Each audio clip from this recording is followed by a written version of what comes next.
Welcome to the Run for God Run Club, where you will find God in a runner's space.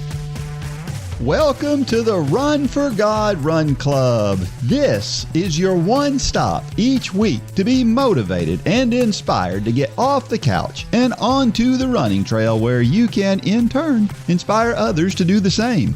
Let's learn, laugh, and leap into running together, giving God the glory for what we are able to do in His name. Amen. I am your running host, Dean Thompson, and here we are for the 117th time sharing stories and discussing running and faith.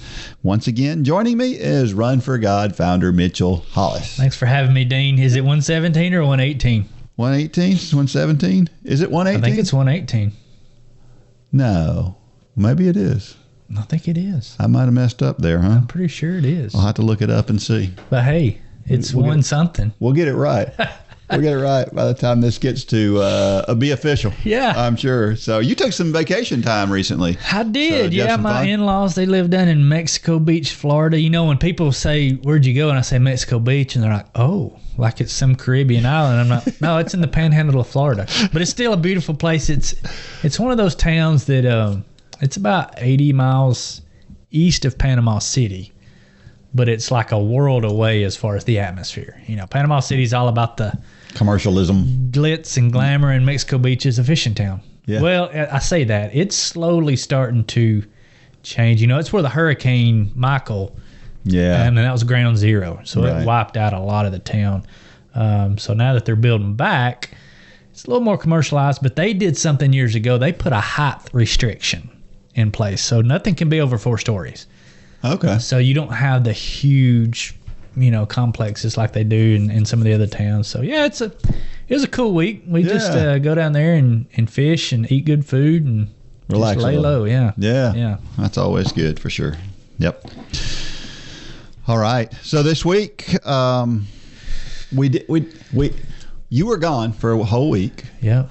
I was busy with some other stuff, and we didn't miss a single podcast. But it's kind of like magic how that happens, isn't it? Yeah. Isn't that great? I listened to Angie's podcast. Yeah. And she did a great job. Didn't she? She did a great job. Now, if you're out there listening, Angie comes in and fills in sometimes, but we love to have other people. I do. I never mind taking a back seat because I love hearing other people's stories. Right. And especially when they come in here live. We talk about other people's stories every week on here, but yeah, if you've got a story and you're going to be around the North Georgia area and you want to share it live, you want to come right here in this studio and sit with Dean, then just let us know. Yeah. That's really all it takes. We don't have a big application process. It can it's happen not pretty intimidating. quick. It's pretty relaxed. I promise you, within 5 minutes, you're so relaxed. It's no big deal. It's like a conversation. Most people that come on here and do it better than we do. Yes, so, right. That's saying something. But sure. Hey, before we get started, let's talk about this week's sponsor. Again, if you are interested in becoming a sponsor, a supporter of Run for God, and allowing us to support you as well, send an email to runlanehollis@gmail.com. But this week's sponsor is Superior Plumbing and Electric. Superior Plumbing and Electric has the best service for all your plumbing and electrical needs. They do commercial, industrial, and residential. They service Calhoun and all surrounding areas right here in North Georgia. You can find them on Facebook at Superior Plumbing and Electrical Systems, Inc. today. See these guys just about every day. Some of the best plumbing and wiring guys that I know of, and I highly recommend them. Well, yeah, I probably needed them at my house. I had a plumbing issue, and it's copper pipe, and I know how to sweat up a copper joint, and I know how to do that. Famous last words. Yeah, except that I've got one where it's in a really tough spot to get to. Yeah. And I can't do it. I've done it. I've tried it 4 times. I haven't gotten it right yet. It leaks dripping every time. Yeah. So I probably need them to come out there just to make one joint. And isn't it crazy how they come out and they just make it look so easy? Oh, yeah. I mean, something like that, they'll probably literally be there 5 minutes. Yeah. I'll never forget. And then they'll hand you a bill and you're like, I could have done that. But the problem is you didn't do that. Yeah. So. I'll never forget one time. I've done my own sheetrock work a fair amount, and I kind of enjoy sheetrock work. I don't see how. Yeah, I kind of like it. There's a little bit of an art to sheetrock work, but it takes some time to do it right unless you do it all the time. So I had a friend of my brother's did it for a living, and he just wanted some vacation. And so I had 3 rooms of sheetrocking that needed to be done down in South Georgia when I was down there. And I remember going to work and coming back from work, and it was done. I was like, holy smokes, that would have taken me 2 weeks. Yeah. Yeah. Good stuff. Those guys are always good. How about a Facebook post from this week? From Michelle Palma Stover. Great Saturday morning. If someone told me 5 months ago that for $7 a month I would be able to run 6 miles without stopping, I'd have laughed skeptically.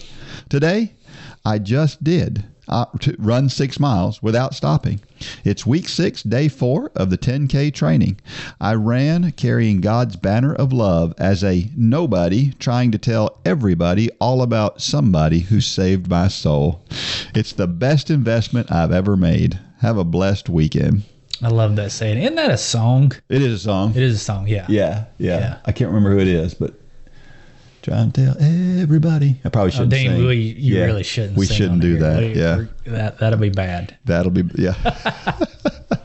But it's we see this all the time. People who don't think they can, and they talk about how at one time in my life I never would have thought I could, and then they do. And there's nothing more satisfying. You can't do anything until you do it. Yeah. It's really that simple. It really is. Yeah. And sometimes it's just a matter of trying it. Yeah. We're so scared to try things, aren't we? Yeah. And that's if we'll just get out of our comfort zone and just try stuff. Well, I say we are. I don't think either one of us are scared to try anything. I'll try just about anything once. Yeah. Once. Some things it ended at once. Yeah. Some things it ended badly at once. Yes. That's true. We probably don't want to go in any of those. Go there. Yeah. But yeah. Yeah, there's something to be said about, folks who are willing to step out of their comfort zone. It's something we all need to do from time to time. We need to be smart about what those things are. Yeah. But yeah, running is one of those. Yeah. A lot of people think they can't. Mm-hmm. And the truth is they can. For the vast majority of people. Now, there are people out there who they can't. Yeah. And but for the vast majority of people, they absolutely can. Yeah. Yeah, I like the way she makes reference to the value that she gets from Run Club, too, because every once in a while, not very often, every once in a while we get somebody who complains it's just too much money. And it's like, this is a bargain. Yeah. This is an absolute bargain, being part of Run Club and getting everything that you get through Run Club. So, yeah, I like that she points that out. So you brought that up. I want to give everybody an update. You've heard us talk about in the past couple of weeks the new website. Mm-hmm. The new website is coming along. I mean, it's incredible where technology is now. That just a few years ago when we started Run Club, it wasn't there. And so, I mean, everything that you've come accustomed to, plus a whole lot more, is going to be on this new website. So we still don't have a launch date. If I had to put my finger in the air, wet my finger and put it in the air, I want to say it's going to be within the next 60 days. But we will be getting a lot of information out to everybody. It's going to require a little bit of work on everybody's part because you'll have to update your account information, create a new password, all those types of things. But we're going to try to make it as seamless as possible. And I think everybody's going to love it. Yeah. I mean, the user experience side of it is just incredible. Not to mention we're bringing back all the instructor tools, which so many people have. That's been one of the complaints, that when we went to this new system that we kind of dropped a lot of the coaching and instructor experience, which we did it for what we thought was a good reason. I mean, our hearts were right, but we found out pretty quick that was the wrong move. That is a huge part of what we do still. And we tried to find a way to make that work, but it just wasn't workable with what we were using. And now we have a resource that we can use where we can bring that stuff back with no problem. And then the social media side, we're going to have Run Club Social, which is just a game changer in so many ways. But just being able to do everything from one app, all the way from watching or listening to the podcast, you'll be able to do it from the app. You'll be able to get on Run Club Social from the app. You'll be able to get on whatever challenge you're doing from the app. You'll be able to check on, if you're a coach, check on who's signing up for your classes on the app. So just so many tools, but it's a ton of work. Like I said, we've talked about this before. We didn't realize how much content we had until we started trying to move it all over. And it's so it takes a long time. We're going to make sure it's right, solid, bulletproof before we release it. So, but yeah, just stay tuned. We'll be getting more information out and talking about it more as we go along. But we're excited about it. Yeah, it's very exciting. Very exciting. We had a trivia question last week, and the trivia question was this. Name the event that had the largest number of participants ever for an official road race. I'll bet you didn't know the answer to this one. No. Yeah. It really surprised me. Yeah. So the number surprised me. Yeah, the number is crazy, right? Yeah. So the participation number is 116,086 people. 116,000. That's like the largest, probably the largest attendance at a college football game is probably somewhere right in this neighborhood, within 1,000. Who would hold probably. That? Would Michigan hold that? Yeah. And I think it's right around this number. So just think about that. That's an crazy. Entire stadium full of people, the largest stadium ever. And it was called a Run for the Pasig River. Now, the Pasig River apparently is in Manila, the Philippines, and that's where this took place. It took place in 2010. And so it's been a while. I think they still have this race, but they don't have as many people in it. I don't know what happened that particular year to have so many people, but it was a lot. Another race that's really, really big, and I remember this back when I was young and really following running closely as a youngster. I remember Beta Breakers. Beta Breakers was an interesting race because it had a professional side to it where it was a prestigious race to win on the professional side, but it also had a lot of craziness in it too. So Beta Breakers, a lot of people dress up in costumes for Beta Breakers. Mm-hmm. They even have their own, I think they call it the Centipede Division, where you can dress up and it's a bunch of people in a row that dress up in one costume that's long. They just have all sorts of things at the Beta Breaker. So, and that's kind of what you'd expect in San Francisco. Yeah. So that's where Beta Breakers is. But the largest crowd they ever had was 110,000 back in 1986. They don't get that many these days, but that was kind of right in the middle of the running. What kind of course holds 110,000 people? Well, Beta Breakers is a point-to-point course. So it starts on one side of San Francisco, runs through San Francisco, and then finishes basically at the beach. So that it's a little bit easier to do. You just got to find two places to house that many people, but that's a lot of people. It is a lot of people. That sounds like a nightmare to me. And then the third is Cursa El Corte Inglés in Barcelona, Spain. 109,000 people in 1994. Another one from, I can't even know how to say it, Brolapet in Sweden had 92,000 people. City to Surf in Sydney, Australia, 86,000 people. The Royal Run, another one in Denmark for 82,000 people. One in the Netherlands has 74,000 people. I think what's really cool about this list of the largest races is that you realize just how much the world how universal running is. Yeah. And then the Hong Kong Marathon had 73,000 people. That's amazing to have 73,000 people in a marathon. Mm-hmm. That's a long race to have that many people. Now they do have some other distances there too, though. Round the Bays in New Zealand, JP Morgan Corporate Challenge in Germany. The Lilac Bloomsday race is a big race. I remember that one way back in the day too, in the 80s when I was. Now back up. Why does JP Morgan's Corporate Challenge? Why is it in Germany? Aren't they an American company? They are. That's strange. Yeah. You think their corporate challenge would be in America? I would say there's probably a JP Morgan Corporate Challenge in America too. It just hasn't Germany. Caught up. Okay. On. That's a lot of people. Yeah, it is a lot of people. But I wonder if that's just they're probably, are they the sponsor? Probably. Like the title sponsor of a big race? I would guess. Okay. I would guess so. And then Beirut, Lebanon, 60,000 people.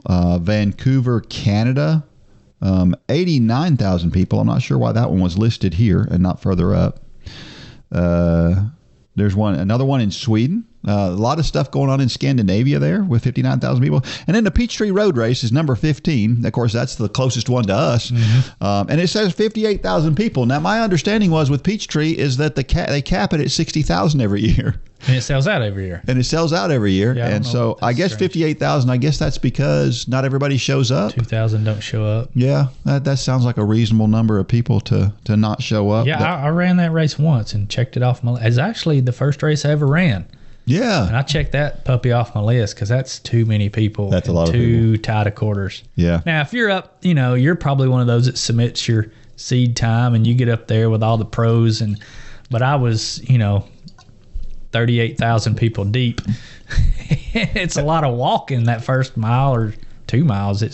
You're just trying to. I mean, the Peachtree Road Race. If you're back where I am, you're not running a 10K. You're running a 15K. Yeah. You're weaving, trying to get around people the first 2 miles. It's true. So, have I never told you about getting into the elite field at Peachtree? So I think you have. So at Peachtree, I looked at the times that the Masters runners, the over 40 folks, were running, and I thought, I'm in that ballpark. And so I wrote to them and I said, I would love to be considered to be an invited Masters runner for Peachtree. And they said, I gave them, I think I had run 34:36, I think was the 10K time that I had run at this time. And they said, we need you to run 34:10 or better. You need you to run under 34:10 is what they said. And so I picked out a race where this was going to be my goal. And I found a nice flat race in Rome. The Berry race is really flat. I do remember this. And I decided that I was going to go run that race, and I had to run under 34:10. Well, I get out, first mile perfect. I'm right on pace. I'm right where I need to be the whole race. I get down and getting into that. When I hit 5 miles, it was getting really, really hard. And I knew I was going to have to hoof it for that last bit. And the finish is a little bit uphill. And so I hit 6 miles, and I thought, whoa, I got to get it for this last point too. And so I ran, and I'm looking at the clock as I'm getting closer, and I'm getting closer, and I'm getting closer. I'm right there, and I'm watching that clock. It's over 34 minutes. It's 34:01, 02, 03, 04. And I'm sprinting for all I've got. And just before I hit the line, the clock changed to 34:10. And I thought, oh my goodness, I can't believe I just missed it by 1 second. And I was just completely just torn up, and I thought, well, maybe they'll accept me anyway. I'm close. But then I looked down, I had stopped my watch, and I looked down and my watch said 34:02. And I thought, well, that's interesting. I wonder what happened there. And turns out the clock was wrong, and I had actually run 34:01. So I got in. I sent them an email, and that's the highest of highs and the lowest of lows. Yeah, in 10 minutes. Just like that. Yeah, with 10 minutes, it was like 30 seconds. Yeah.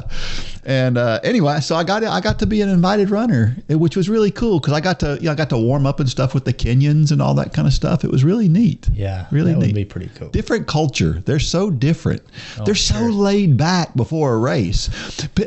People think about the Kenyans. They run so well, and they do, but they are so laid back. They don't care. They just their warm up is jogging at 10-minute pace. I mean, it was Ryan Hall talked about. He said that he goes to a lot of these professional races, and afterwards you can tell how the Westerners did.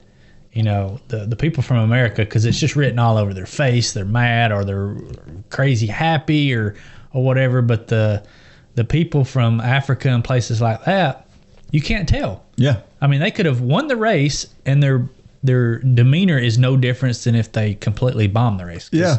The race is over. We're moving on. Let's sit around and chat.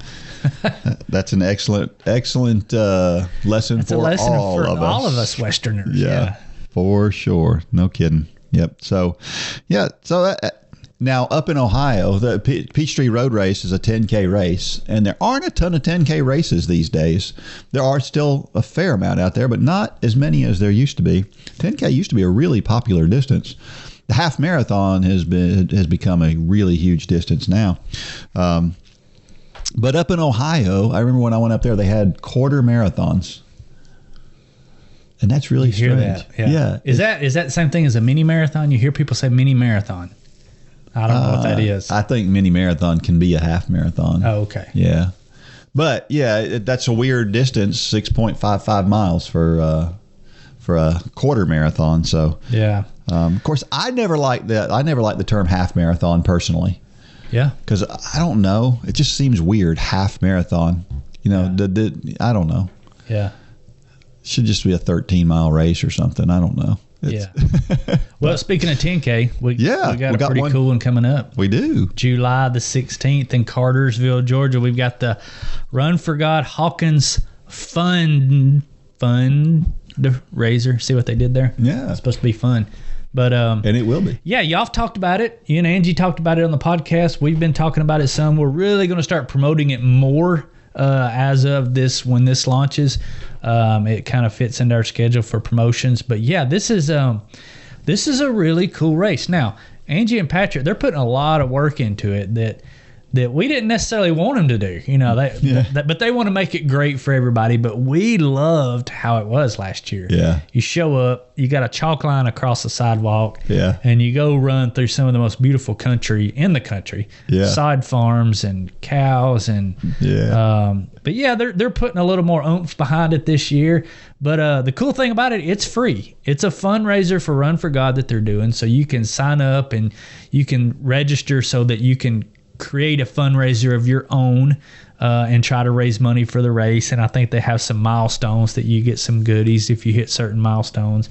But it's just it's gonna be a cool race. And these two, their heart for this ministry is just, you know, they were actually up here this past weekend. Angie helps us out some with the social media and the packing stuff when we get real busy, and they just got a heart for this ministry. And I think they've pulled in a couple other Run Club members to help out with it, so they're really putting their heart and soul into it. And I hope that everybody will get behind it because they put a lot of work into it. And Angie is such an incredible cheerleader for everybody in Run Club. Let's pay it back to them. Absolutely. If your teen is into rock and metal music that makes your ears bleed and your grandmother clutch her pearls, we can help. If your spouse yearns for music from the old days and wants to relive the music of their glory years, we can handle that. If you need a break from the day to spend time with God and recognize His goodness, we'd love to be a part of that. Whether it's rock and metal, classic songs from decades past, or heartfelt worship music, J Radio has you covered. Sign up for an account at jradio.com and download the app in your app store to start listening for free today.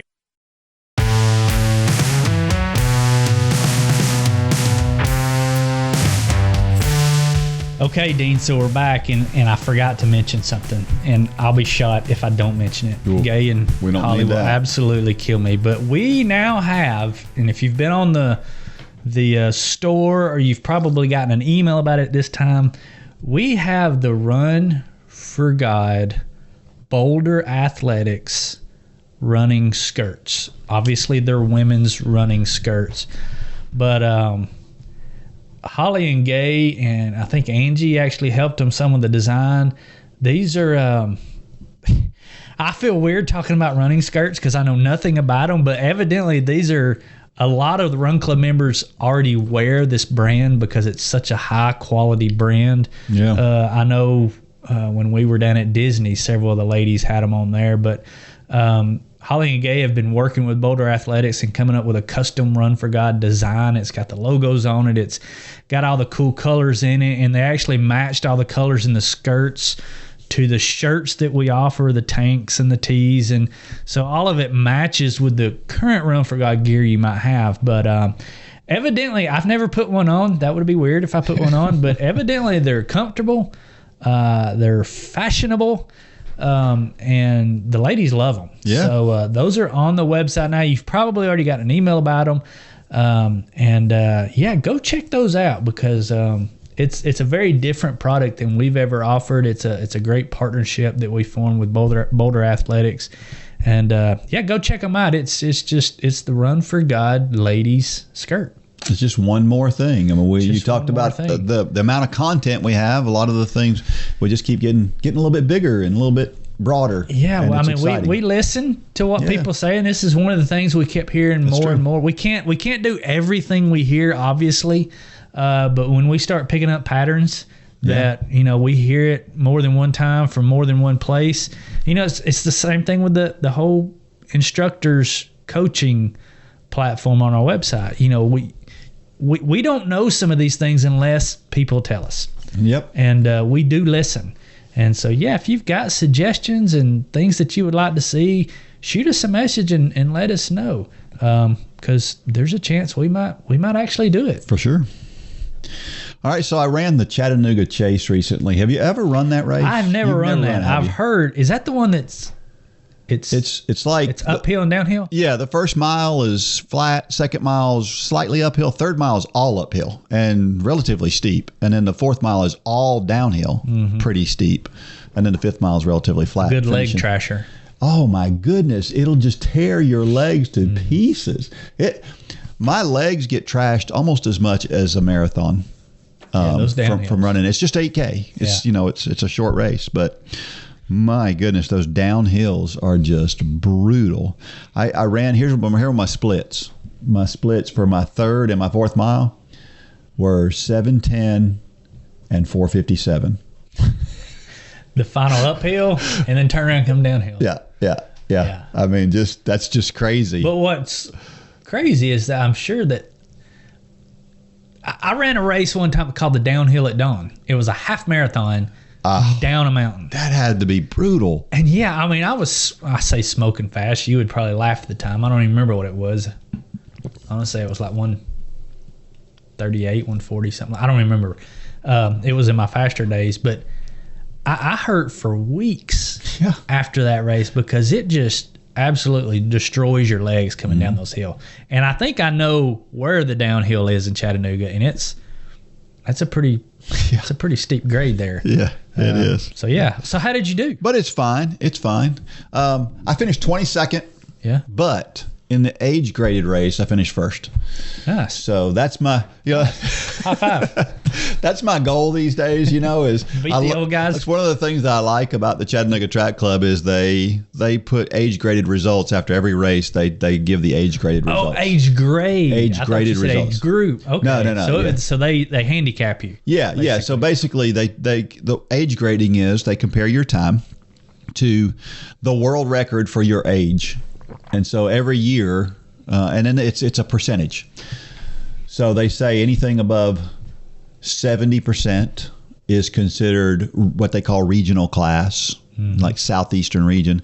Anything above 80% is national class, one of the best in the country. And then anything above 90% is world class. And so in this race... So you're world class, I guess? No, in this race it was 85. Okay.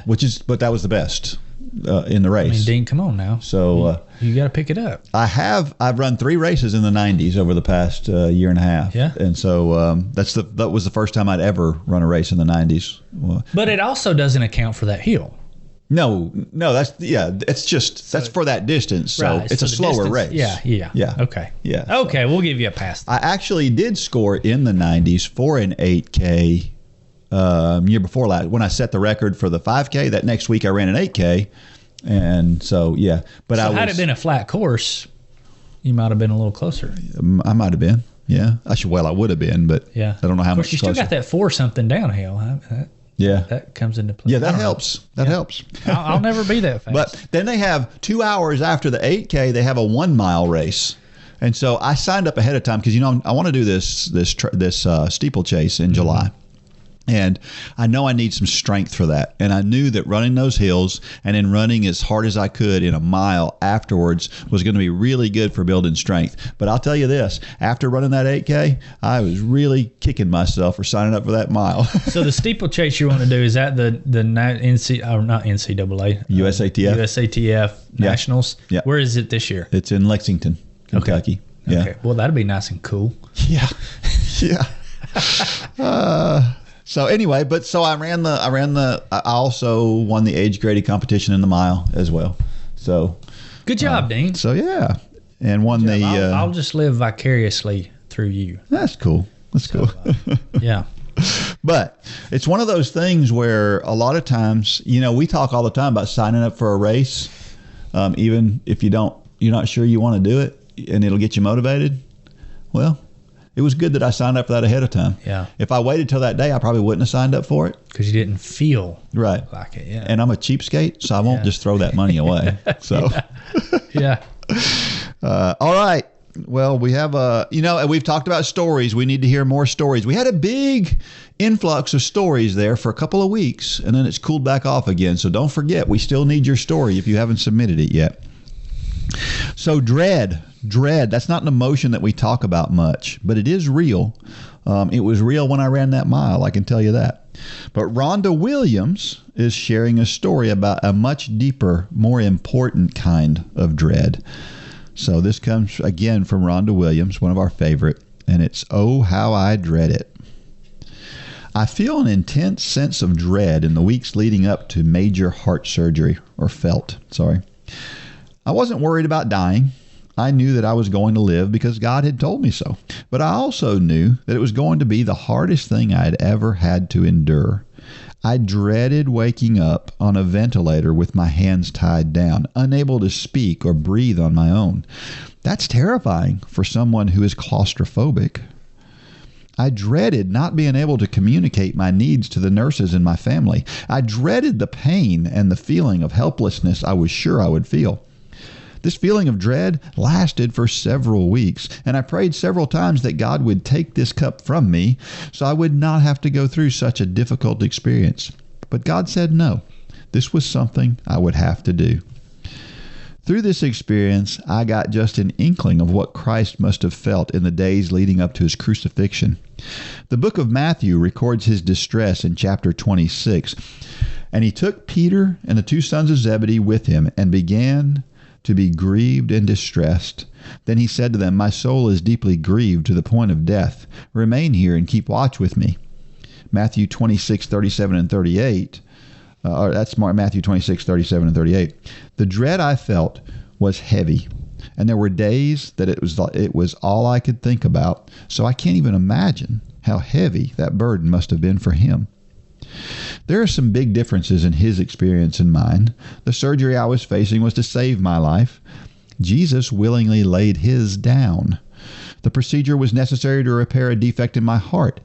Jesus had no defect and died to repair the one in human hearts. The people performing the surgery and caring for me afterward actually cared about me and wanted to help me.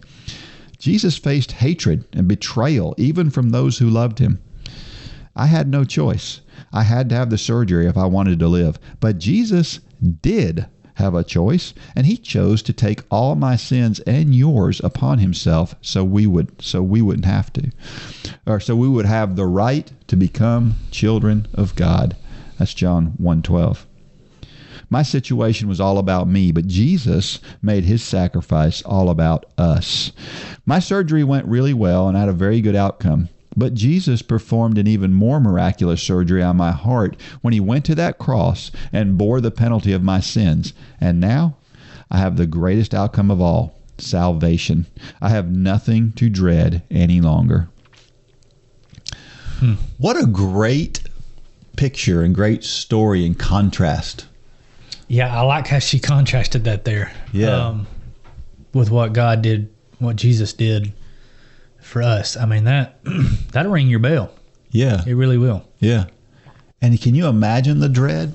I mean, you've read, everybody, probably if you're listening to this, you've probably read the account where it talks about him sweating drops of blood and the anxiety of having to go through that, of literally not having to go through that, but choosing to go through that is crazy. Yeah. And I always get, it kind of rings your bell when you read the account in the Garden of Gethsemane when, we get hung up on the fact that he came back and every time his disciples were sleeping. We kind of park there, but I tend to go back that the reason you hear that account is because he went and prayed and he was walking back and then he went back to pray. And then he went back to pray again. And it doesn't really talk about what he says that second and third time, but I can only imagine it's something to the effect of, God, are you sure? Are you sure you're not going to take this from me? And because why else would he go back the second and third time? Yeah. And I don't know. It really shakes you up when you really hear it vividly talked about like that. It's just, it makes you pinch yourself that God did this for us. Yeah, I think too that whole idea of going back again, I hadn't really thought about that, but the first thing that strikes me is he's going back because of how hard it is. Mm-hmm. He needs more strength to get through it. And so he goes back to get more strength from his Father to get through that, because it was that hard for him. Yeah. And here's it's Jesus. He can do anything. Yeah. And it was still that hard for him. He was obedient. Yeah. Wow. Scripture passage 1. And he took Peter and the 2 sons of Zebedee with him and began to be grieved and distressed. Then he said to them, my soul is deeply grieved to the point of death. Remain here and keep watch with me. Again, that's Matthew 26, 37 and 38. And we know that prayer in the garden. And just like you just said, we've talked about before about how the disciples kept falling asleep. But Jesus, that dread was so real. And the thought of it, there's just no way us as humans could go through what he went through and do that willingly. And it's even harder to describe. You can't describe it. Yeah. What it must have felt like. Well, and I think about this, and I draw some parallels to some things that are going on in the world today. And we don't get political on here, and we don't want to get political. But I think about us taking a stand on things. And I see a lot of bad things that are going on in the world that wouldn't be going on if all people who said they were Christians would take a stand. Us included. Us included. Yeah. Yes, we're all guilty of it. And we have a tendency to say, well, I don't want to hurt so-and-so by not patronizing a place, for example. Mm-hmm. I don't want, it wasn't the people who worked there, it wasn't their fault. The problem is that we're going to continue to go down a path unless we take a stand. And that's what Jesus was taking. He was putting a halt to things. Mm-hmm. He was saying, we're going to change the outcomes of people's lives by doing something that's really hard. And for a lot of us, me included, we need to take a stand on some things. And it's funny when you said that, it just triggered, I always like to, and I've done it many times here on the podcast, compare our relationship and things that we talk about to our relationship with our kids. And, how many times have we disciplined our kids and it affected us? Yes, emotionally, none of us like, as much as our kids would probably argue with us, none of us like to discipline our kids. Yeah. But how many times have we discipline our kids and it hurts us, but we do it anyway because we know it's for their good. And right. I have to feel that that's kind of the agony that Jesus was going through, only he was punishing himself. Yeah, for the greater good. And it's just all those layers of, he was punishing himself for something we did. He was at no fault. He never sinned.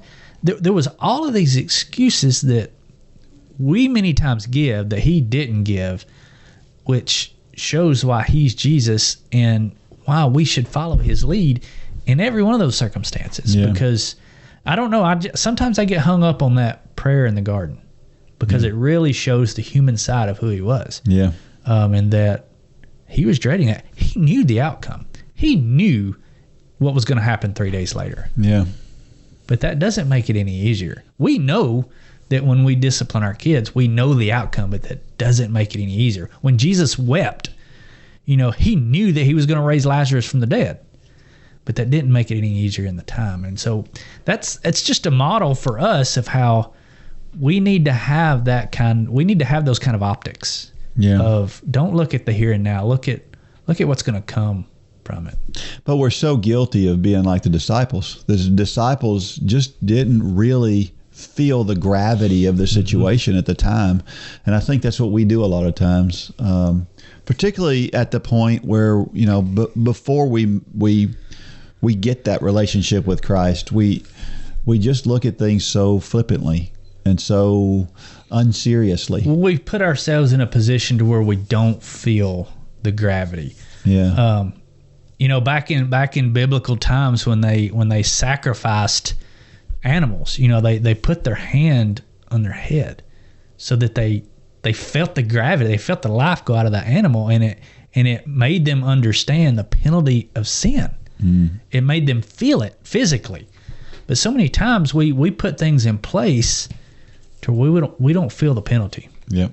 And that's how we become flippant, as you said, as a society, because we're taking away those opportunities for us to feel the gravity. Yeah. And we numb ourselves with entertainment and media, and we never get that time alone and let God really convict our hearts, because we don't want to feel that. Yeah. Because it's not comfortable, but it's necessary. We do the same thing in running too. Yeah. We avoid the hard stuff, right, because we don't want to go out and do that hill workout, because that's going to hurt. Yeah. Even though it's going to make us better. Sure. We don't want to do it. And again, guilty. Yeah. Guilty. Exactly. Yeah. Another scripture passage, John 1:12 says, "But to all who did receive him, who believed in his name, he gave the right to become children of God." That's the good news. It's a great promise. That's the good news, the great promise. Yep. And we can talk about all the negativity of the stuff that we have, but God, we still have this right, and it's a right that nobody can take away from us. And when the world is going crazy, we always have this to hang our hat on, to be assured by. Kind of like Jesus in the garden in this way. Yeah. We know the end game. Yeah. We know the results. So we do have that in common with him there. He knew what was coming, but he knew the end game. We know what's coming in this life, but we know the end result. But it still doesn't make it easy. Yeah. Yeah, it's true. That whole first chapter of John 1 is a magical chapter to me, just to read it. It's so reassuring. Another passage from John 3:16 through 18. "For God so loved the world that he gave his only Son, so that everyone who believes in him will not perish, but have everlasting life. For God did not send the Son into the world to judge the world, but so that the world might be saved through him. The one who believes in him is not judged. The one who does not believe has been judged already, because he has not believed in the name of the only Son of God." I think when you read it like that, when you read the full context of that verse, it rebuts some of the things you hear in our society, that why would a loving God send people to hell? Well, that's the wrong way to ask that question, because the question's out of context anyway, but the fact is we're condemned to hell. Right. So how glorious is it that a loving God would give an opportunity to save us from hell, is the right way to frame that. But so many times we look at it on the other side of that, and that's not how it is. Yeah. We are all condemned to hell. Jesus gives us a way out. And how simple is that way out too? That's the other thing about that. Again, you're talking about why would a loving God do? Well, why, if God wasn't loving, if God really wanted to make us work for this, then he could have done that. But instead, he made it really simple. And of course, that simplicity carries a lot of responsibility and things with it. And we don't want to get into the, works versus faith we don't want to get into all that discussion. We've been into that one several times, but it is very simple. And all we have to do is believe. Yeah, I mean, we're going through Romans as a family right now. Yeah. That's what it talks about. Paul's trying to get the point across that it's faith, period. The works are the result of faith, but it's faith is what saves us, and it really is that simple. Just like you said, a loving God made it simple for us, because We need simplicity. We do.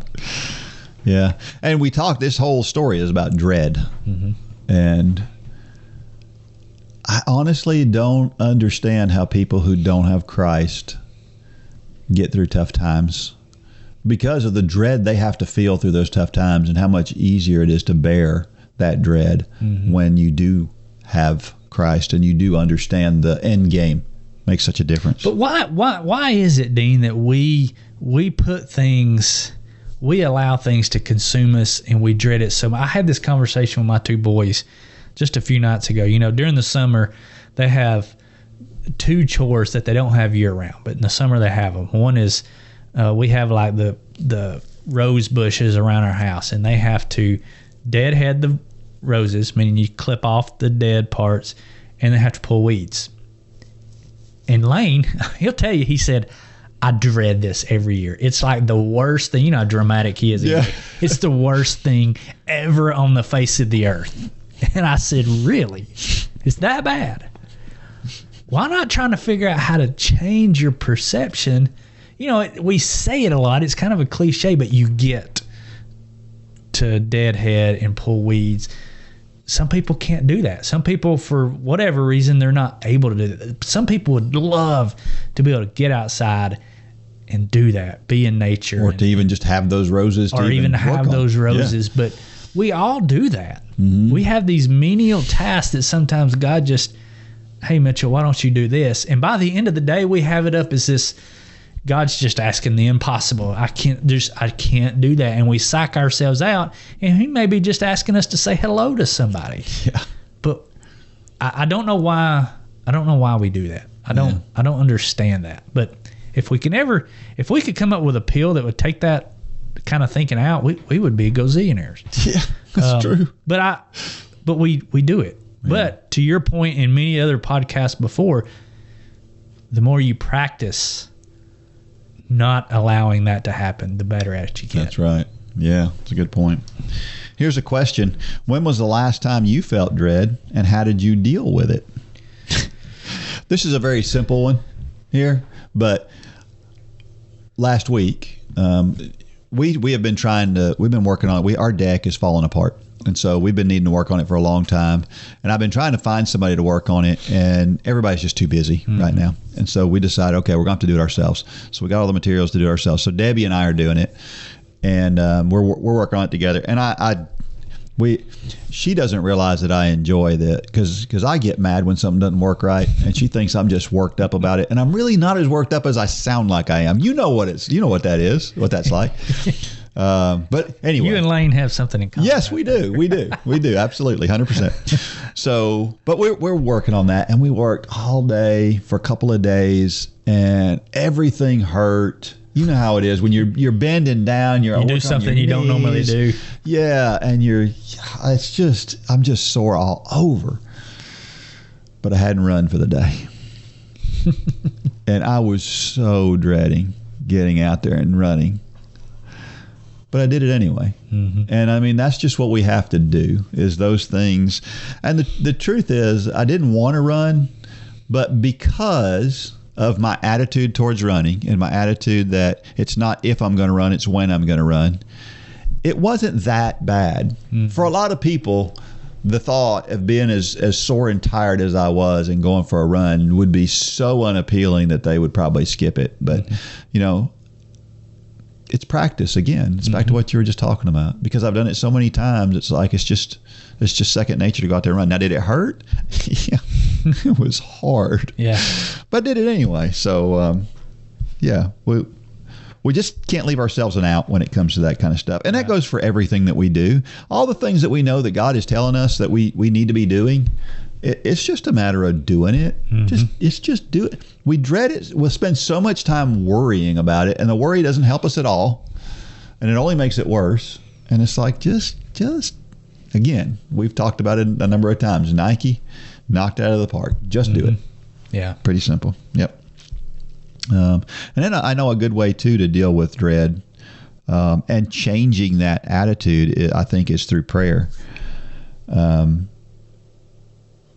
Sometimes you got to do something, you got to go to a funeral, you've been to a few funerals lately, and that's a hard thing to do. Yeah. You don't really like to do that, but you want to be supportive. Though. It does. But a little prayer, I think, a lot of times helps us overcome those kinds of things. I guess the question is, when you have those tough times, when you feel dread, where are you going to get more comfortable about it? Are you worried about it under your own power, or are you really taking it to God and letting Him bear that because He wants to? Sure. Yep. Another question. How does the knowledge that Jesus chose to go to the cross for you make you feel? I mean, how do you answer that question?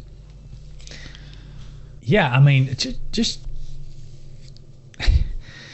it's kind of like when we talk about eternity. We've talked about this on here before. It's I think we said instead of saying eternity, say 37 billion years, because that we can relate to that. Well, it's kind of the same way with Jesus and the cross. And this is going to sound bad, but I think it's reality for a lot of people. It was 2,000 years ago, and we just really can't we can't get the gravity of it. We talked about it a while ago.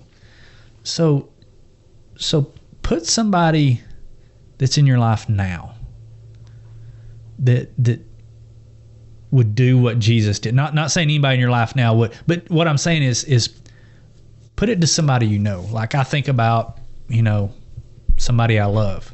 Mm-hmm. And they said, and today they said, Mitchell, you did this thing, and you're probably deserving of the death penalty, and I'm going to take that for you. Just don't say anything. I'm going to take that on, and I'm going to go accept the death penalty for you. Whew.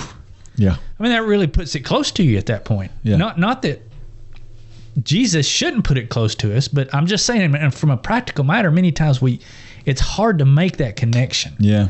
But when you try to do things there again, we go back to what we talked about a little while ago. Sometimes you need to do things to where you feel that sting. And we're all different in that way, but we need to find ways to feel that sting. Yeah. And sometimes it's hypothetical situations. Well, what if my best friend did that?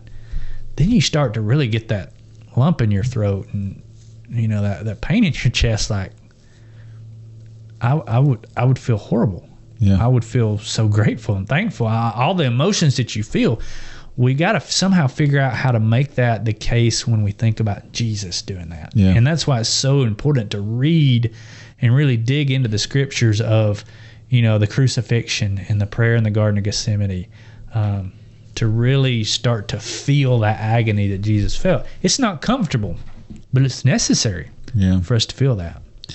Yeah, I can't help when you think about the humbleness of accepting what Jesus did for us.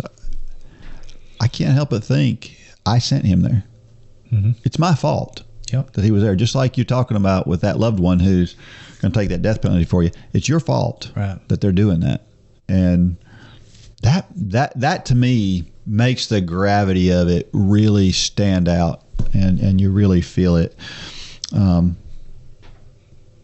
I think about somebody who did something, the most hurtful thing anybody ever did to you, right? Whatever that is, whatever that thing is, whoever that person is. And that's what we've done to Jesus. We've done hurtful thing after hurtful thing to him, and he still chose to do that for us. That's the hardest part for me to reconcile, and the most humbling part of that idea. Mm-hmm. And Jesus died for all of us. It's really humbling. Last question. Have you accepted the miraculous gift offered to you because of Christ's sacrifice? The $1 million question. Yes. And I hope everybody listening to this has. And if you don't know what we're talking about, we've got a page built just for you. It's runforgod.com/peacewithgod. Go check that out, because Rhonda really gets to the main question. The heart of the matter here is, do you know that? And it's not good enough just to know it. Have you accepted it? And it's free and it's simple, like what we've talked about. But it does require sacrifice. And if you've accepted that, then praise God. But if you haven't, today may be your day. Yeah, absolutely. And you think about the most incredible gift you could ever get. Think about whatever that one thing is that if you could pick out anything in the world that you would want, I don't know if it's a car or a house or the most incredible thing that you could ever think of to receive as a gift, and realize that this is so much better. And the delivery of it is better than Amazon Prime. I mean, it's instant, and it's given to you quickly, and what could be better than saving your soul for eternity? There's nothing that could be better, and it's just there waiting on the table for you if you want to take it. Just one call. Yep. At Run for God, we care about more than just your exercise. We care about your relationship with God, and we believe that the music you listen to while you run can help you build your relationship with God. That's why we partner with J Radio. J Radio offers a variety of positive and Christian playlists to listen to while you run. You can find a playlist that I put together on the Run for God station at J Radio.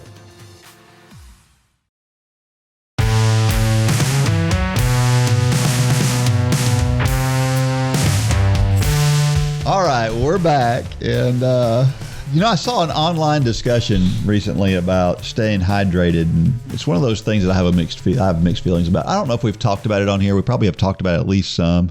Obviously, it is important to stay hydrated. The body works best if you're under optimal hydration circumstances, but I think we obsess over hydration. And we use hydration as an excuse when it's not really a good excuse, or dehydration, I guess, when it's not a good excuse. If we don't drink enough, we're convinced that if we're having a bad day, well, it's because I didn't drink enough. And could it be? Maybe, but we just obsess over it, and it drives me crazy. It's just you and I see this different. Yeah, I think we always have. Yeah, you just drink when you're thirsty. That's what all the studies say. Drink when you're thirsty, and you're fine. Yeah, but I kind of read through what you said, so I'm jumping ahead here. Yeah. I kind of compare it to, in our country, we have a problem with obesity.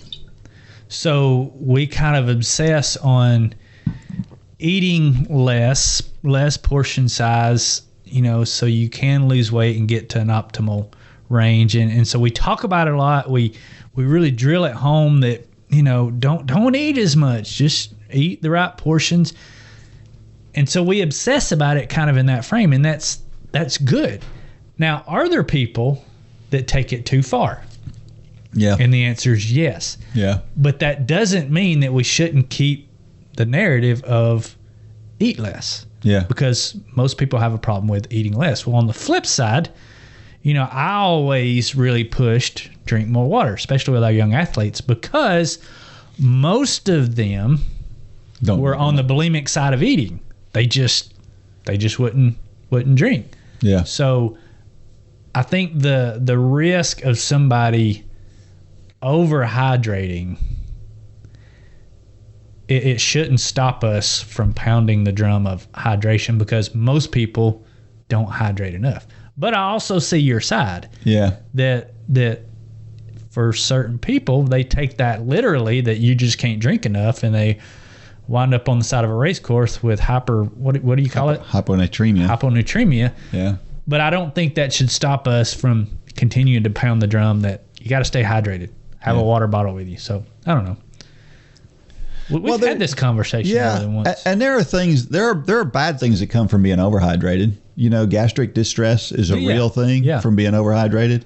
Being underhydrated is obviously a problem too. But I look at it like a two-stroke engine, where you got to mix the gas and the oil together, and there's an optimal mixture. Right. And maybe that optimal mixture is 40-1. Right. And then you could mix it at 35-1. You can mix it at 45-1. Probably going to be fine. The engine's probably still going to run. But you get further away from that, and it starts to become a problem, and eventually it won't run. Yeah. And I'm not saying that people are going so far. I mean, you can drink too much, Sure. and you can certainly drink too little. Sure. But as long as you know me, I keep a water bottle with me, so I stay hydrated. Sure. But I always make sure that when I'm thirsty, there's something to drink. But the majority of people don't. Yeah. The majority of people don't have a water bottle. Yep. They drink when they eat, and that's it. And chances are that's not enough. You know what's funny about that, though? What's that? Is I think about myself back in the 80s when I was young. There was no obsession over drinking a bunch of fluids. Mm-hmm. We didn't think about it. Nobody carried a water bottle with them. There wasn't such a thing as a bottle of water back then. Right. And everybody was fine. They were fine, but would they have been better if they had hydrated? Do you not feel better and run better now that you carry a water bottle with you? I don't know that it makes a difference. Stay hydrated? I don't know if it makes a difference. I mean, it might. Yeah. May not. I don't know. Well, if I know you don't do anything unless it makes a difference. So you're doing it. So I think somewhere subconsciously you're thinking, I feel better, right? Yeah, I guess. I love these kind of discussions. I do too. I just, because I don't think either one of us are right. It's just it's preference, and it's what you think, and we love to argue sometimes. So. Yeah, and it's fun. Yeah, but I see somebody that's like they're going to go for a 3-mile hike, right? Mm-hmm. And they got to bring 100 ounces of water. They got a Camelback on their back. Yeah, for a 3-mile hike, and it's like that's over. You don't need that, but they really think they're going to. I remember Debbie and I were out in Utah, mm-hmm. and it literally was 114 degrees outside, and we were going on this hike. Well, the hike was like a mile out and then a mile back. Mm-hmm. We didn't carry any water with us, and people were stopping us and telling us, you need water. You can't be out here without water. Like, no, really, we're fine. we're okay. We're going to be gone for, an hour, and we're going to be fine. We drank up. We're well hydrated before we started. The water industry has done a good job of marketing. Yes, they have. That is true. Water bottles, water containers, Camelbacks. Yeah, I get it. Yeah. So anyway, there's a place in between there. I just don't want to see people make excuses and make themselves weaker by thinking that I can't go on that run today because I didn't drink enough. That's right. Yeah. That's yep. All right, it's time for Dean's Thoughts, and that's a time when I share something that I've written about the intersection between running and faith. Now you like simplicity. I know that about you. And this is a story about why simplicity makes sense. It's called Occam's razor. Simplicity rules. Have you ever heard the term Occam's razor? Basically, Occam's razor is a thought process that postulates that the simplest explanation, the one that requires the fewest assumptions, is usually the correct one. Let's look at an example. Have you ever texted someone and then did not receive a reply right away or even within an hour or two? What do you think happened? The most likely answer is that either they were too busy to answer, their battery died on their phone, or they're in an area with no service. The less likely answer is that the person on the other end is upset with you about something and purposefully does not want to respond.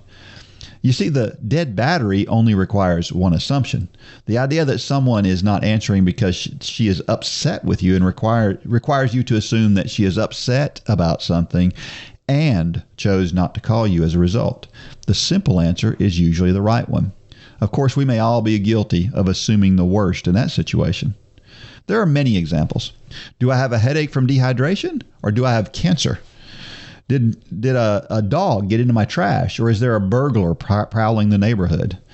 You can come up with your own, I'm sure. We often tend to overcomplicate things by making too many assumptions. Now, it is quite possible that the more complex answer is correct, but very often the simpler answer is the right one. I've said it before, and I'll say it again. Running is simple. We tend to overcomplicate it. We have a bad day running and we blame our food for being being dehydrated when we're just having a bad day. We tend to think we need to run super complicated workouts and crazy mileage in order to complete a marathon, when it is simply not true. The simple formula is to run as many days a week as is practical for you, run fast at least one day a week, and run long one day a week, and you'll be fine. If all you did was use that simple formula, you'd go a long way toward any running goal. You might need a little more to reach your absolute potential, but how many of us have a burning desire to cut 3 seconds from our best 5K? Not many. Keep it simple.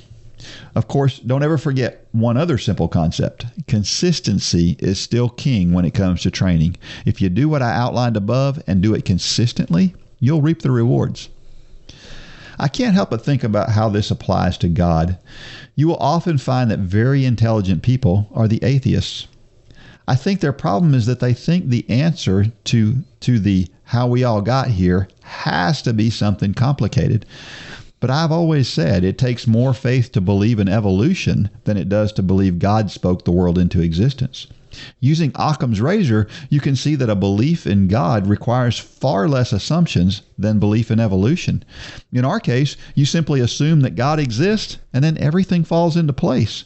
With evolution, you have to assume that many, many unlikely things had to happen to start the process. You have to believe that things became more ordered over time, which is the exact opposite of the second law of thermodynamics, which states that things become less ordered over time. Yes, an atheist must have more faith than I do to believe what he believes. Use Occam's razor the next time you're trying to decide between two answers. How many times do we assume the worst when Occam's razor shows us that we should usually assume the less sinister option? Keep things simple. Your training, your relationships, and your faith, and you are more likely than not to be right on target. That's a great story, Dean. I love that. Have you ever heard of that concept of Occam's razor? I know the concept. I didn't know it had a name. Yeah. I do love that. Yeah, I actually had this. I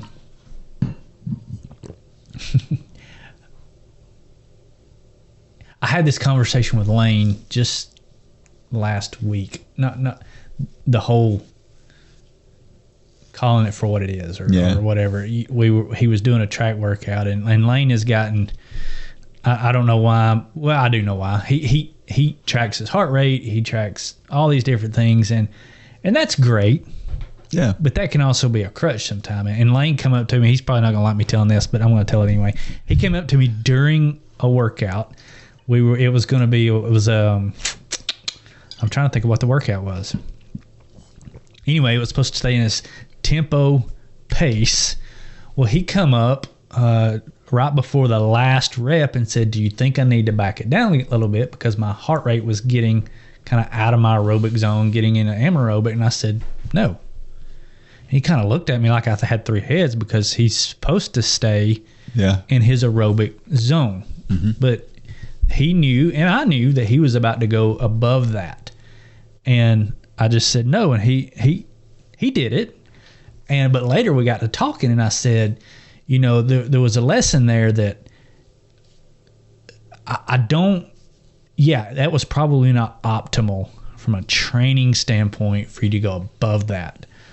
But what I don't want is for those decisions to be made in the moment, because there's something in the brain that, yes, there's a legitimate reason, but there's also part of it that's an excuse to slow down. And I said, keeping that thought to, I'm going to hit these paces no matter what, is much better than allowing yourself, for whatever reason, good or bad, to what's the word I'm looking for, to settle. Yeah. And I don't know if that goes to this rule or not, because what it was I was trying to get him to the point to say, get rid of all the reasons, get rid of all the rationalization, go back to Occam's rule. Yeah. What's the real reason? Yeah. This was hard, and I want to slow down a little bit. Yeah. And you find that we all do it. I'm not saying anything about Lane. We all do that in the moment sometimes. So it's why it's never, many times it's not good to make training decisions in the moment because they may be on paper legitimate, but the mind you can't put on paper. Yeah. And you're allowing yourself wiggle room, which is never good in training, because we can always find a reason. It's too hot. I might die. Yeah. Out here on this. Well, no, chances are you're not. I love the Occam's rule. Yeah. It's call it what it is. Yeah. You just don't want to go out in the heat. Yeah. But we'll rationalize all these other things. Yeah, and we all know people who every thought is, and our world is this way. We make all these assumptions. Somebody said something, and we're ascribing their intentions to whatever it is they said, and we have no idea what they were thinking when they said it, and we have no idea whether they meant exactly what they said. We've all said something, and in the end go, "Oh, hold on a second, I didn't mean that the way that just came out." Right. Yeah. Because that's not what was really going through their head, and so the idea of being.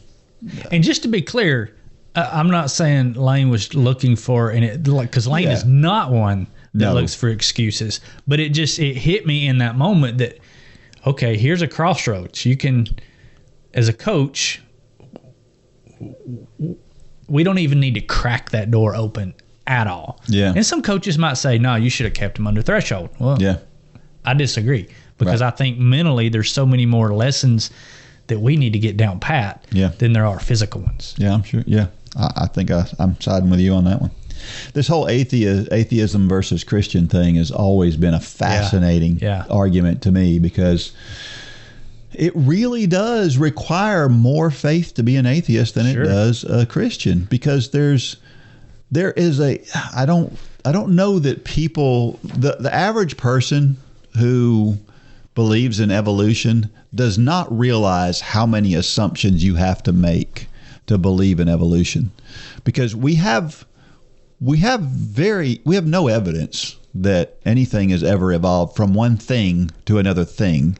We do have evidence that things evolve in a micro way, but not in a macro way. Yeah. And so we're making tons and tons of assumptions to do that. And when you say God spoke of the world into existence, he created the world, and this is the history of the world, everything falls into place and everything makes sense. You one assumption, everything else is right. Whereas in the, call it the scientific community, because science actually backs up Christianity. And that's another false thing that you hear all the time, is you hear people saying, well, I believe in science. I don't believe in God because I believe in science. If you believe in, I mean, how many times, and it happens every year, we never hear about it. But what happens is there are things written in the Bible that we're like, we think it's a fictional story. And then archaeological scientists go out there and they find something that gives evidence for what was written in the Bible. Sure. I mean, if you just think about the creation account and how things were created, and a lot of the wording and things that are used in the creation account, you think about when that was written and think, why would anybody know the assumptions that they made to write that? Why would somebody know those assumptions?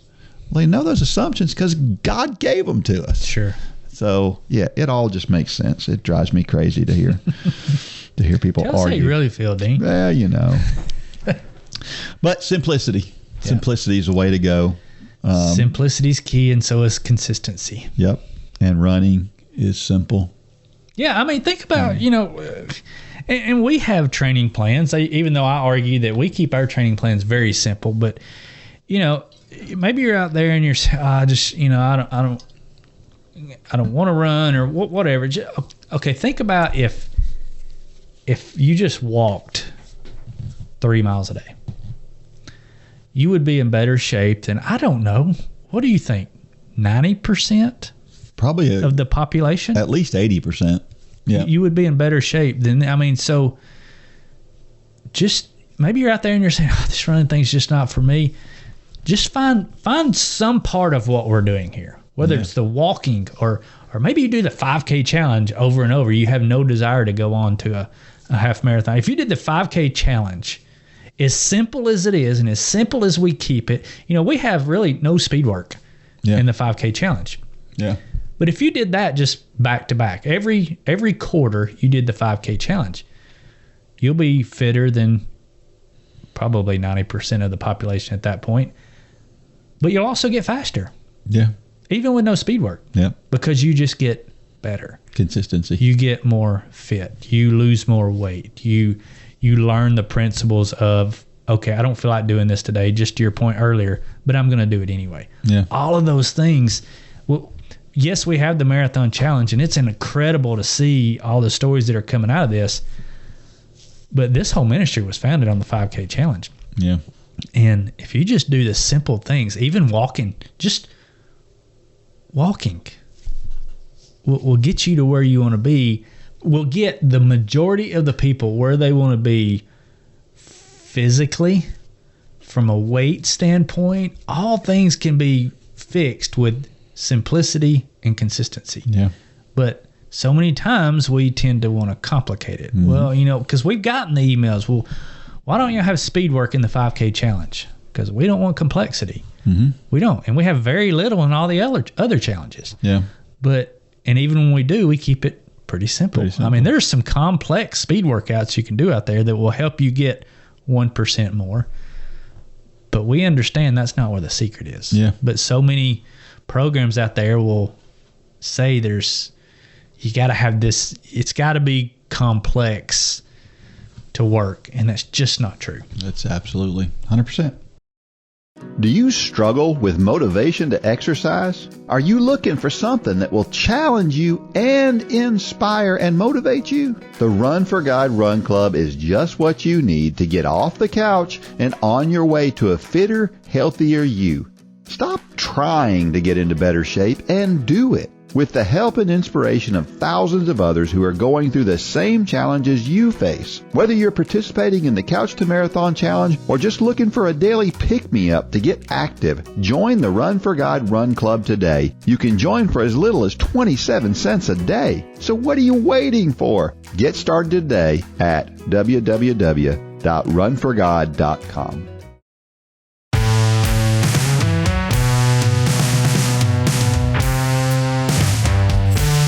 All right, we're back. I just had a Diamond League meet in Rabat, Morocco. Did you see any of that? No. It is a really weird thing that happened in the 1500. Like, this is like the best people in the world running the 1500 meters. And the gun went off, and about 4 of the competitors were still standing on the starting line. And they were all looking around with their arms out. You could hear the gun on the television, at least. I don't know what they did, but they didn't call them back. They just kept the race going. So those guys, one of those guys that stood on the line for an extra 3 seconds wound up finishing third in the race. And it was really strange. I don't know that I've ever seen that happen in a professional race like that. Now, I say I didn't see that. We watched some meet when we were in Florida last week.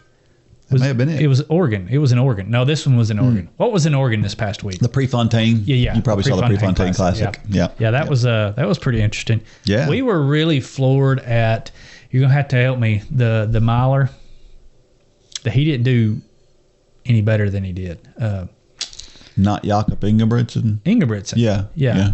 Wasn't he kind of pretty far off from his PR? Yeah, but he won the race. Yeah, but they were, I guess they do that with all these races, but Lane was saying that they were touting the Prefontaine Classic. Yeah. There were all these world records, and we were like, that's kind of loud. I mean, we were watching it in a restaurant. We were like, we're going to see a world, because it had, I don't know the guys. Lane knew every one of them. It evidently had all the big players in it. Yeah. It was a stacked race, and you just think this is going to be, but he ran off and left everybody. And then his comment after, did you see his comment? I didn't see that. They were interviewing him. He said, it's a shame that most people don't want to be better. I mean, it was a shot at the rest of the field, and I was like, whoa. Because they were asking him how the race played out, and I think maybe he wanted the race to go faster so there might be a record of some sort. And, he just took a swipe. You need to go look that up. Yeah. Well, the Ingebrigtsens, the whole family, the father and all 3 of his 2 brothers also, they're all pretty outspoken. Really? They're all pretty plain spoken. Yeah. I don't know. Yeah. Well, in this past weekend's race, they had Karsten Warholm. You remember? I don't know if you remember him. Karsten Warholm's the 400-meter hurdler. I still, to this day, I still think he and Rai Benjamin and Dos Santos in the Olympics was the greatest race I've ever seen in my life. But he pulled up lame after the first hurdle. Really? So he's got a bum hamstring. Not sure what happened there. It was weird though. One of the weird things that happened was he pulls up lame. That the TV cameras keep. They show the race. So the race lasts 47 seconds and it's over. And then they show, immediately after the race, they show Karsten Warholm. And he's already got an ice pack on his leg. That looks suspicious to me. Like a minute after he pulls up, he's got an ice pack on his leg. How did they get an ice pack to him that fast is my question. You worry about, I just talked about keeping things simple and not assuming things, but it's like, why was there an ice pack that close to him? Because he was still on the second turn with an ice pack on his leg as he's walking. I don't know. I thought it was somebody weird. Come running out to him with an ice pack. Apparently so. And somebody already had it prepared. So, yeah, it was just kind of weird. I don't know. Sydney Mclaughlin, I don't know if you saw this. This was very interesting. So this happened up at the Music City Track Carnival up in Nashville, Tennessee. Sydney Mclaughlin, you know who she is. She's the 400-meter hurdler who's set the world record. She ran just a fraction of a second off the world record in this race, but it doesn't count. What happened was they had one of the hurdles was in the wrong place. So they set the hurdle in the wrong place, and so they can't count as a world record. Here's the weird thing, though, is having a hurdle in the wrong place, you would assume, slow you down. Would make it worse. Yeah. But so I thought somebody had one job. That was fascinating. Yeah. One job. Yeah. I also saw in that Prefontaine Classic, the girl that was, she's the big name in steeplechase for years. She finished dead last. What was her name? I'm trying. American. Yeah, I know who you're talking about. Blonde-headed. Yeah. Yeah. Her name's escaping. That was really surprising. They were talking about that. Just, yeah. Cause I think she was. There were two Americans, and they were both back. But both. Yeah, she both was. This one was like the gold medalist back in. Yeah. Whenever. Well, her teammates was a silver medalist in that same World Championships. Yeah. And they both were way back. They were never in the race. What is her name? Yeah. It'll come to me in a minute. It will. I'm a senior, having a senior moment. I'm not a senior. Yeah, and now we got a bunch of high school athletes running stupid fast. So I don't know if this is related to the shoes or whatever, but all of a sudden we've had 4 sub-4 minute miles this year in high school.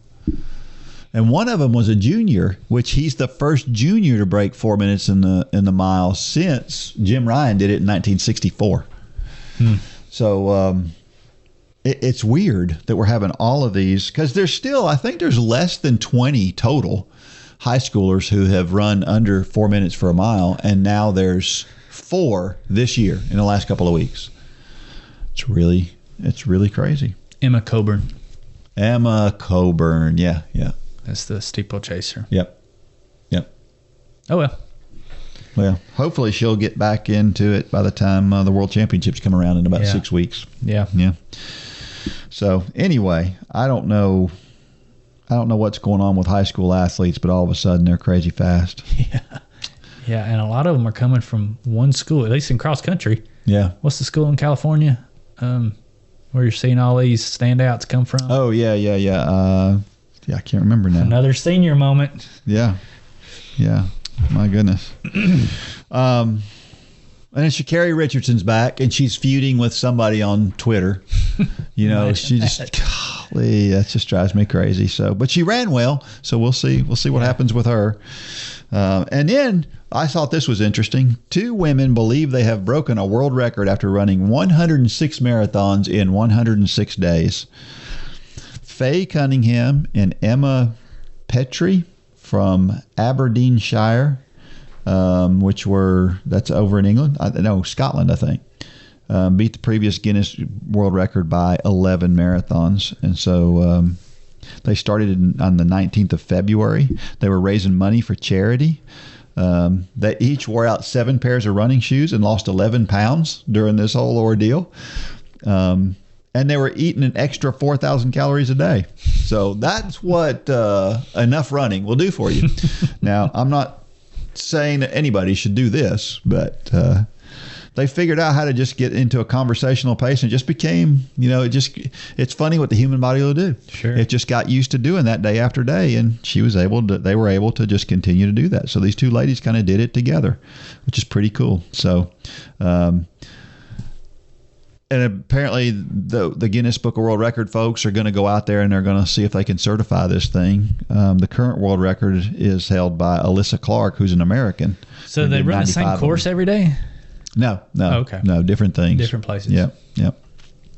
So lots of cool stuff happening right now in running. The College Track and Field Hall of Fame. There was never such a thing for college track and field. Well, they just inducted 30 people into the college. Now they don't have a place for it yet. They don't have a building that has all, but they're starting this process. So that's pretty cool. Pretty cool. And then we talk about keeping things simple and people doing wrong things. And the Stockholm Marathon, which is a fairly sizable marathon, had some world-class people in it. The top 3 guys were turned the wrong way by volunteers. That's amazing in a race that large. But we know how it can happen so easy. For sure. Yep. Now, they still wound up running 2:11. Now, okay, so those guys should have known. They should know You would think they probably ran the course at some time in the months leading into that. Guess not. At that level. Yeah. So, you can put a little bit of blame on the volunteer, whoever, but like we used to tell the little kids, it's your responsibility to know the course. That's right. Absolutely. All right. So how about a trivia question for next week? There is one men's NCAA cross-country team that has dominated NCAA cross-country by winning 5 of the last 6 titles. What school is it? And as a bonus, how many individual titles has that team won along with those 4 or 5 team championships? Do you know who it is?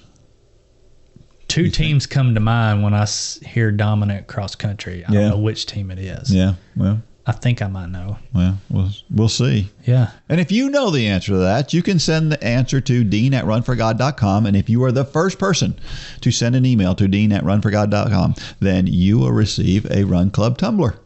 And everybody needs one of those. They do. So the best way to do that is to get it for free by answering a trivia question, right? All right, every week I share a reason why running is so awesome, and this week it is this. Runners keep better tabs on their health. And you think about that. We were just talking about Lane and about how in tune he is with his heart rate. Many runners are. They pay attention to their resting heart rate, and runners, they're more concerned typically about what they eat. Runners would just pay more attention to our health in every way. And that makes, part of what makes us healthier is the running itself, but it's also the fact that we're more concerned about it. And so that's a pretty cool thing to know. So what's weird about it is runners obsess over their health more than most people do, but runners need to obsess over their health less than most people. Yeah. So it is cool. Our motivational thought of the week: keep on going, and the chances are that you will stumble on something, perhaps when you are least expecting it.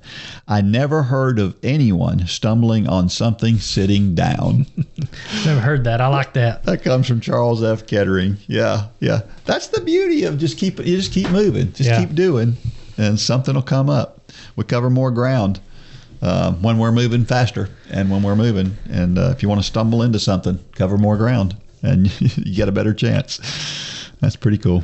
And when you get old like me, chances are the stumbling is more likely. Well, just put me on the trails and it'll happen. Yeah. Now I've gotten better. I haven't. I give my college girls credit. I can walk and stumble on trails. I don't know what it is. Roots, just I don't see them. Maybe I don't pick my feet up enough. I don't know, but I cannot do trails. Well, I think I've told this story before. You know, back years ago when I was recruiting Catherine, our number one runner, I promised her that if she came to Dalton State to run, that we would run more on trails. And so I've kept my promise, and we've run more on trails. And consequently, I've run more on trails, which means I've gotten better at it, and I don't fall on trails. And it's been a long time since I fell on a trail.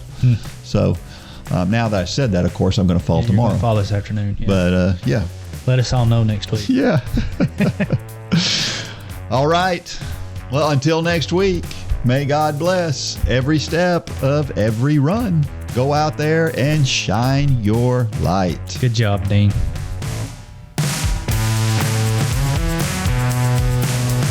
For more information about the Run for God ministry, go to runforgod.com. If you have questions about your salvation, click on the Peace with God tab. There's nothing more important.